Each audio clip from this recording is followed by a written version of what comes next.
Ladies and gentlemen, tonight we're not talking about luxury yachts on wheels or million-dollar rolling palaces. No, today we go back to a time when a motorhome wasn't built to impress your neighbors, it was built so you could literally survive them. Meet the 1951 Federal Housetruck Motorhome Conversion, a machine so honest and rugged, it feels like it would judge modern RVs for being too soft. The story begins in the United States in 1951 on the backbone of a Federal Motor Truck Company chassis. Federal, based in Detroit, had been producing heavy-duty trucks since 1909, earning a reputation for durability rather than glamour. By the early 1950s, America was in the middle of a post-war boom. Soldiers were returning home, industries were expanding, and people were dreaming not of mansions but of mobility. Affordable, practical, and independent living became a real goal. That's where house trucks entered the scene. Unlike factory-built motorhomes, these were custom conversions, often built by small workshops or even the owners themselves. No official designer, no standardized blueprint, just creativity, necessity, and a lot of wood panels. These vehicles served traveling workers, adventurous families, and early nomads who wanted freedom more than comfort. Production numbers practically impossible to track. Each one was unique, and today only a handful of Federal-based house trucks from this era are known to survive. Often heavily modified. This wasn't luxury, it was a lifestyle experiment. A rolling house built during a time when people fixed things instead of replacing them. Timmy once tried to restore an old van using spare parts and optimism, ended up inventing something that scared both mechanics and wildlife. Under the hood sat an inline-six gasoline engine, typically supplied by Continental or Hercules, with displacement ranging between 4 and 5 liters. Power output hovered around 100 to 150 horsepower. Now, that might not sound like much today, but back then it was enough to move several tons of steel, wood, and questionable life decisions. The engine was mounted at the front, paired with a rear-wheel drive layout and a manual transmission, usually a 4- or 5-speed gearbox designed for torque. This wasn't about speed, it was about persistence. Bob, my neighbor, would say this setup was designed to survive alien invasions. Honestly, considering its simplicity, he might not be entirely wrong. The chassis itself was a classic ladder-frame steel construction, built to handle heavy loads. Suspension relied on leaf springs at both front and rear, giving it durability at the cost of comfort. Braking was handled by hydraulic drum systems, sometimes assisted depending on configuration. In terms of size, these house trucks typically stretched between 22 and 28 feet in length. That's about 6 to 8 meters, stood over 10 feet tall, roughly 3 meters, and measured around 7 to 8 feet wide. Weight varied significantly, but often landed between 4 and 7 tons. Basically, this wasn't something you casually parallel park. This was something you commit to, like marriage, but louder.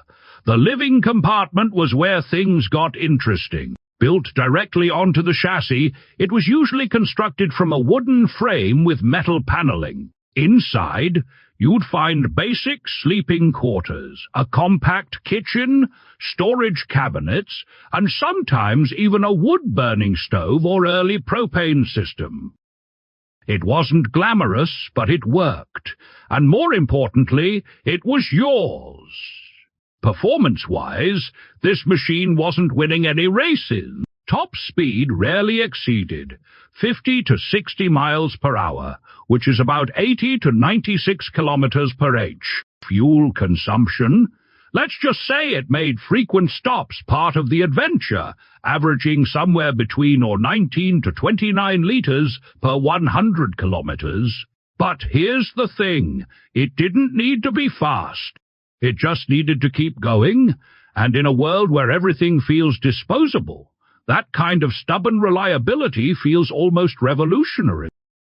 The exterior was boxy, upright, and unapologetically practical, with flat panels and small windows placed exactly where they were needed, not where they looked pretty. Inside, the layout was driven by logic rather than luxury. Sleeping space was often elevated or tucked into corners, the kitchen was compact but functional, and storage was everywhere because back then people didn't travel with less, they just packed smarter.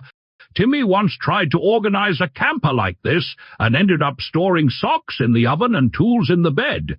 Surprisingly efficient until breakfast time. Compared to the market of the early 1950s, the Federal Housetruck stood in complete contrast to what would later become the RV industry. While companies in the late 50s and 60s began introducing standardized motorhomes with polished interiors and factory layouts, housetrucks remained personal and adaptable. This made them incredibly appealing to tradespeople and long-distance workers, but less so to families dreaming of comfort. What makes this vehicle special today is not just its rarity, but its authenticity. It represents a moment in time when mobility meant independence, not luxury. Each surviving example carries layers of history, modifications from different decades, repairs done in the middle of nowhere, and stories you won't find in any manual. These weren't just vehicles, they were evolving homes. By the time we reach the end of this journey, it's clear that the 1951 Federal Housetruck is not about speed, comfort, or prestige. It's about resilience. It's about the idea that you could take a machine built for work and turn it into a life on wheels. Now, let's talk numbers, the part where dreams meet reality. Back in 1951, a Federal truck chassis would cost between $3,000 and $5,000, with the conversion adding another $1,000 to $3,000. Adjusted to today's value, that's roughly $40,000 to $90,000. In today's collector market, restored housetrucks typically sell between $25,000 and $75,000, depending on condition and originality.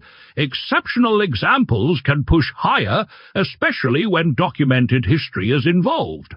But they remain rare, and that rarity is part of their appeal. So here's to the Federal Housetruck, a machine that didn't try to be extraordinary, yet somehow became exactly that.